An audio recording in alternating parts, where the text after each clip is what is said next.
നമസ്കാരം, എൻ്റെ പേര് Smitha Haridas. Higher secondary school അധ്യാപികയാണ്. +1, +2 ഫിസിക്സ് ക്ലാസ്സുകളാണ് ഈ ചാനലിൽ നൽകിക്കൊണ്ടിരിക്കുന്നത്. ഇന്നത്തെ ക്ലാസ്സിൽ +2 ഫിസിക്സിലെ first chapter electric charges and ഫീൽഡ്സിൻ്റെ ഫോക്കസ് ഏരിയ ടോപ്പിക്സ് വിശദമാക്കാമെന്ന് വിചാരിക്കുന്നു. നോട്ട്സ് തന്നിട്ട് എക്സ്പ്ലെയിൻ ചെയ്യുന്ന രീതിയിലാണ് എൻ്റെ ഓഡിയോ വിഷ്വൽ ക്ലാസ്സുകൾ. നോട്ട്സ് നന്നായി കാണുന്നതിന് വേണ്ടി വീഡിയോ ക്വാളിറ്റി 720 പിക്സൽ ആക്കിയിടണം. ഫുൾ സ്ക്രീൻ ആയി കാണാനും ശ്രദ്ധിക്കുക. ക്ലാസ് മനസ്സിലാവുന്നുണ്ടെങ്കിൽ ചാനൽ സബ്സ്ക്രൈബ് ചെയ്യണം. ഹയർ സെക്കൻഡറി സ്റ്റുഡൻസിന് വേണ്ടി ലിങ്ക് ഷെയർ ചെയ്യണം. ഇലക്ട്രിക് ചാർജസ് ആൻഡ് ഫീൽഡ്സിലെ focus areas: electric charges, Coulomb's law, electric field, electric lines of force, electric flux, electric dipole, Gauss's law, applications of Gauss's law, ഇതൊക്കെയാണ്. ഇനി നമുക്ക് ഒട്ടും സമയം കളയാതെ തന്നെ ക്ലാസ്സിലേക്ക് കടക്കാം. കഴിഞ്ഞ ക്ലാസ്സിൽ ഗോസസ് തിയറവും ആപ്ലിക്കേഷൻസും ആണ് പ്രധാനമായും വിശദമാക്കിയത്. ഒരു സിമ്മട്രിക് ചാർജ് ഡിസ്ട്രിബ്യൂഷൻ കാരണമുള്ള ഇലക്ട്രിക് ഫീൽഡ് ഇന്റൻസിറ്റി എത്രയാണെന്ന് കണക്കാക്കാൻ ഗോസസ് തിയറം പ്രയോജനപ്പെടുത്താമെന്ന് നമ്മൾ മനസ്സിലാക്കി. +2 ഫിസിക്സിൽ ഗോസസ് തിയറത്തിന്റെ 3 ആപ്ലിക്കേഷൻസ് ആണ് പഠിക്കാനുള്ളത്. ഒന്നാമത്തെ, electric field due to an infinitely long straight uniformly charged wire. രണ്ടാമത്തെ, electric field due to a uniformly charged infinite plane sheet. മൂന്നാമത്തെ, field due to a uniformly charged thin spherical shell. 2 applications കഴിഞ്ഞ ക്ലാസ്സിൽ കണ്ടു കഴിഞ്ഞതാണ്. മൂന്നാമത്തെ application ആണ് ഇനി പറയാനുള്ളത്. ഗോസസ് തിയറത്തിന്റെ സ്റ്റേറ്റ്മെന്റ് ഒന്ന് ഓർമ്മപ്പെടുത്തുകയാണ്. എന്താണത്? The net electric flux through a closed surface enclosing a volume is equal to 1/ε0 times the net charge within the enclosed surface. That is, electric flux phi equal to integral over the closed surface vector E dot vector delta S equal to 1/ε0 into Q. Gauss's theorem apply ചെയ്യാൻ എന്താണ് വേണ്ടത്? LHSല് electric ഫീൽഡിന്റെയും മൊത്തം surface ഏരിയയുടെയും scalar product അഥവാ dot product എടുക്കണം.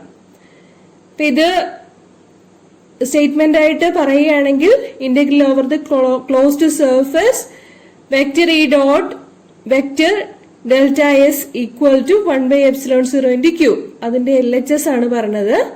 അവിടെ ഇലക്ട്രിക് ഫീൽഡിന്റെയും മൊത്തം സർഫസ് ഏരിയയുടെയും സ്കെയിലർ പ്രോഡക്റ്റ് അഥവാ ഡോട്ട് പ്രോഡക്റ്റ് ആണ് എടുക്കാനുള്ളത്.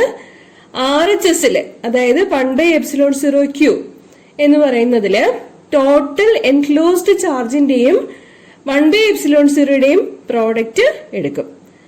ഈ LHSഉം RHSഉം രണ്ടും സൂചിപ്പിക്കുന്നത് ഇലക്ട്രിക് ഫീൽഡ് ലൈൻസിന്റെ മെഷർമെന്റ് ആയ ഇലക്ട്രിക് ഫ്ലക്സ് ഫൈനെ ആയിരിക്കും. Okay,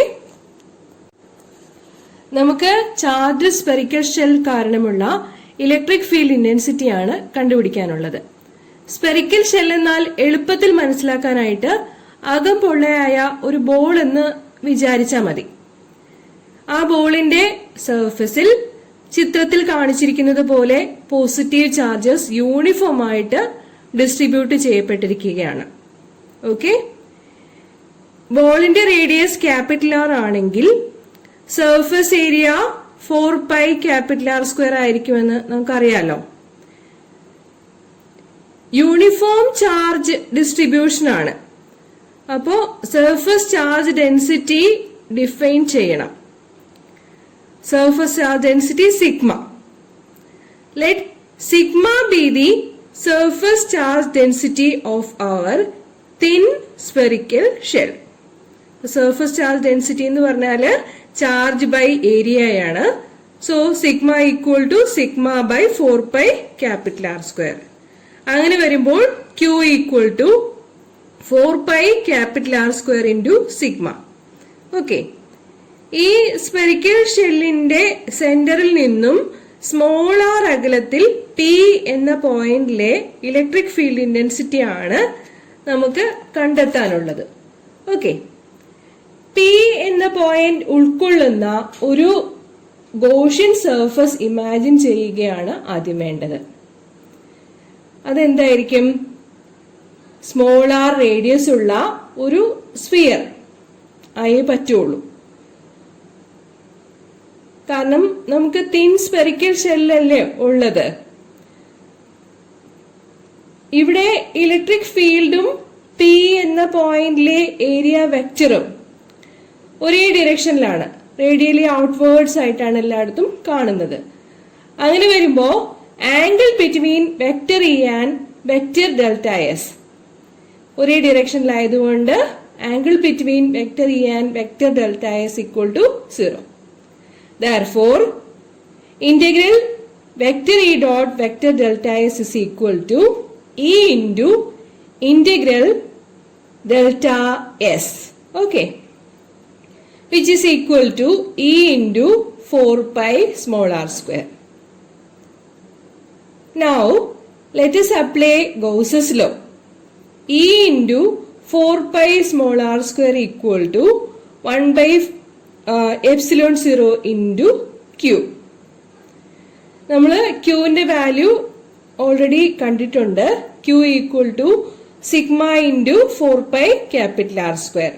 okay, therefore E into 4 pi small r square equal to sigma into 4 pi capital R square divided by epsilon 0. 4 pi cancel ആവും. പിന്നെന്താ ഉള്ളത്? E into small r square equal to sigma capital R square divided by epsilon 0. അതിൽ നിന്നും electric ഫീൽഡിന്റെ value കിട്ടും. E equal to sigma by epsilon 0 into capital R square divided by small r square. Electric field ഇപ്പോ scalar ആയിട്ട് magnitude മാത്രമാണ് പറയുന്നത്. പക്ഷെ നമുക്കറിയാം ഇലക്ട്രിക് ഫീൽഡ് ഒരു വെക്ടർ ആണ്. അങ്ങനെയാകുമ്പോൾ വെക്ടർ ഫോമിൽ ഇവിടെ കാണിച്ചിരിക്കുന്നത് പോലെ പറയണം. In vector form, vector E equal to sigma E by epsilon 0 capital R square by small r square into r cap. What is r cap? R cap is a unit vector in the direction of small r. Okay. ഇത് derivation മനസ്സിലായി കാണും എന്ന് വിചാരിക്കുന്നു. നമ്മൾ thin spherical ഷെല്ലിന്റെ ഒരു case കണ്ടു കഴിഞ്ഞു. ഇനി ഒരു സ്പെഷ്യൽ കേസ് പരിശോധിക്കാം. അതായത് ഈ പി എന്ന് പറയുന്ന പോയിന്റ് ഉണ്ടല്ലോ, സ്പെറിക്കൽ ഷെല്ലിന്റെ ഉള്ളിലാണെങ്കിൽ എന്താണ് സംഭവിക്കുക? ഒരു ക്യാവിറ്റിയുടെ അകത്ത് ചാർജിന് എക്സിസ്റ്റ് ചെയ്യാൻ പറ്റില്ല. അതായത് field inside a cavity is 0, E equal to 0 inside a cavity. അത് ഇലക്ട്രോസ്റ്റാറ്റിക്സിലെ വളരെ ഇമ്പോർട്ടന്റ് ആയിട്ടുള്ള ഒരു പ്രോപ്പർട്ടിയാണ്. No charge is enclosed inside the Gaussian surface, but all the charges are uniformly distributed over the surface. സർഫസിന്റെ പുറത്ത് സർഫസിലാണ് ചാർജസ് എല്ലാം uniform ആയിട്ട് ഡിസ്ട്രിബ്യൂട്ട് ചെയ്തിരിക്കുന്നത്. പോസിറ്റീവ് ചാർജസ് എല്ലാം യൂണിഫോം ആയിട്ട് ഡിസ്ട്രിബ്യൂട്ട് ചെയ്തിരിക്കുന്നത്. Inside the cavity E equal to 0. അപ്പോ നമുക്ക് വളരെ പ്രധാനപ്പെട്ട ഒരു റിസൾട്ട് കിട്ടും. Electric field at any point inside a charged spherical shell or cavity is 0. നിത്യജീവിതത്തിൽ ഒരുപാട് ആപ്ലിക്കേഷൻസ് ഉള്ളൊരു കാര്യമാണ് ഈ പറഞ്ഞത്. ഇടിമിന്നൽ ഉണ്ടാവുന്ന സമയത്ത് തുറസായ സ്ഥലത്ത് നിൽക്കുന്നതിനേക്കാൾ സുരക്ഷിതമാണ് ഒരു വീടിനുള്ളിലോ കാറിനുള്ളിലോ ആയിരിക്കുന്നതെന്ന് പറയുന്നതിന്റെ കാരണം ഇത് തന്നെയാണ്. E equal to 0 inside a cavity. മിന്നലുള്ളപ്പോൾ കാറിന്റെ പുറത്ത് മാത്രമായിട്ടായിരിക്കും ചാർജ് ഉണ്ടാവുക, അകത്ത് ഇലക്ട്രിക് ഫീൽഡ് 0 ഇക്കാര്യം അറിയപ്പെടുന്നത് E equal to 0 inside a cavity, അതറിയപ്പെടുന്നത് ഇലക്ട്രോസ്റ്റാറ്റിക് ഷീൽഡിംഗ് എന്നാണ്. So let's define what is electrostatic shielding. Vanishing of electric field inside a charged spherical shell is termed as electrostatic shielding. അടുത്ത special case, നമുക്ക് നമ്മുടെ point P charge spherical ഷെല്ലിന്റെ സർഫസിലാണെന്ന് വിചാരിക്കാം. Then small R equal to capital R. Clear? Our expression E equal to sigma by epsilon 0 capital R square by small r square എന്നത് എന്തായിട്ട് മാറും? അപ്പോ E equal to sigma by epsilon 0 എന്ന് മാറും. Vector form ആയിട്ട് പറയുകയാണെങ്കിൽ E equal to sigma by epsilon 0 into r cap. 3 cases ആയി കഴിഞ്ഞു. ഈ കാര്യങ്ങൾ വെച്ചുകൊണ്ട് നമുക്ക് ഇലക്ട്രിക് ഫീൽഡ് ഇന്റൻസിറ്റി സ്പെറിക്കൽ ഷെല്ലിന്റെ കാര്യത്തിൽ എങ്ങനെയായിരിക്കും എന്ന് നോക്കാം. ഒരു ഗ്രാഫിക്കൽ റെപ്രസെന്റേഷൻ കാണാം. കണ്ടോ? Inside the shell there is electrostatic shielding or E equal to 0. അപ്പൊ ഷെല്ലിന്റെ അകത്ത് E ഈക്വൽ ടു 0 എന്നുള്ളത് കാണിച്ചിരിക്കുന്നത് ശ്രദ്ധിക്കുക. On the surface of the shell what is the value of E? E equal to sigma by epsilon 0. അപ്പോ സർഫസിൽ ആ value കാണിച്ചിട്ടുണ്ട്, 2 സ്ഥലത്തും കാണിച്ചിട്ടുണ്ട്. E equal to sigma by epsilon 0. ഇപ്പം ഇത് 3 ഡയമെൻഷനിൽ ആകുമ്പോൾ നമുക്ക് ഇങ്ങനെ കാണിക്കാൻ പറ്റുള്ളൂ. ഐഡിയ ക്ലിയർ ആണെന്ന് വിചാരിക്കുന്നു. At any point outside electric field is inversely proportional to the square of the distance r square where the electric field intensity is to be considered. അപ്പോൾ E proportional to 1 by r square നമ്മുടെ Coulomb's law പ്രകാരം കണ്ടുപിടിക്കാവുന്ന ഒരു value ആണ്. F proportional to 1 by r square also E proportional to 1 by r square. Okay, നമുക്കൊരു sample problem ചെയ്യാം. നോക്കിക്കോളൂ. A uniformly charged conducting sphere of 2.4 meter diameter has a surface charge density of 80 microcoulomb per square meter. Find the charge on the sphere. What is the total electric flux leaving the surface of the sphere? ഇവിടെ ഒരു conducting sphere ആണുള്ളത്. Surface charge ഡെൻസിറ്റിയും സ്ഫിയറിന്റെ റേഡിയസും തന്നിട്ടുണ്ട്. Surface charge ഡെൻസിറ്റിയും സ്ഫിയറിന്റെ റേഡിയസും തന്നിട്ടുണ്ടെങ്കിൽ charge on the sphere കണ്ടുപിടിക്കാൻ പറ്റും. We have sigma equal to Q by 4 pi R square. Therefore Q equal to sigma into 4 pi R square. സിഗ്മയുടെ value തന്നിട്ടുണ്ട് 80 microcoulomb per square metre. അതിനെ SI സിസ്റ്റത്തിലേക്ക് എഴുതണം. So micro എന്ന് പറഞ്ഞാൽ 10⁻⁻6 ആണ്. Sigma equal to 80 into 10⁻⁻6 coulomb metre raise to -2 ആയിരിക്കും. പിന്നെ ഡയമീറ്റർ തന്നിട്ടുണ്ട്, അതിൽ നിന്നും റേഡിയസ് കാണാം, പകുതി എടുത്താൽ മതി. Radius R equal to 1.2 metre. ഈ വാല്യൂസ് സബ്സ്റ്റിറ്റ്യൂട്ട് ചെയ്ത് കൊടുക്കുക. ക്യൂവില് Q equal to sigma 4 pi R സ്ക്വയറിൽ കൊടുക്കുമ്പോൾ 80 into 10⁻⁻6 into 4 into 3.14 into 1.2 the whole square കൊടുക്കുമ്പോൾ കിട്ടുന്നത് 1.45 into 10⁻⁻3 കൂളോം എന്നായിരിക്കും. ചാർജ് അല്ലേ, ചാർജിന്റെ യൂണിറ്റ് കൂളോം ആണ്.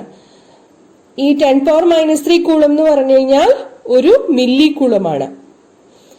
So Q equal to 1.45 millicoulomb. First പാർട്ടിന്റെ ആൻസർ ആയി കഴിഞ്ഞു. Now let us find out the flux. എങ്ങനെയാ ഫ്ലക്സ് കണ്ടുപിടിക്കാൻ പറ്റുക? Q അറിയാം. എപ്സിലോൺ 0യുടെ ന്യൂമറിക്കൽ വാല്യൂ 8.85 into 10⁻⁻12 ആണ്. അങ്ങനെയാകുമ്പോൾ flux phi equal to Q by epsilon 0. Qന്റെ വാല്യൂ ചെയ്ത് കിട്ടിയത് 1.45 into 10⁻⁻3 ആണ്. എപ്സിലോൺ 0 8.85 into 10⁻⁻12 ആണ്. So phi equal to 1.64 into 10⁸ newton metre square per coulomb square. ഫ്ലക്സിന്റെ unit newton metre square per coulomb square ആണെന്ന് ഓർത്തിരിക്കുക. അല്ലെങ്കിൽ എപ്സിലോൺ 0യുടെ യൂണിറ്റും അറിയാം, ചാർജിന്റെ യൂണിറ്റും അറിയാമെന്നുണ്ടെങ്കിൽ ഫ്ലക്സിന്റെ യൂണിറ്റ് അതിൽ നിന്നും എഴുതാവുന്നതാണ്. +2 ഫിസിക്സിൽ പഠിക്കാനുള്ള 3 ആപ്ലിക്കേഷൻസ് കണ്ടു കഴിഞ്ഞു. Gauss's law and applications of Gauss's law important ആണ്. എല്ലാവർക്കും മനസ്സിലായിട്ടുണ്ടാവും എന്ന് കരുതുന്നു. നന്ദി, നമസ്കാരം.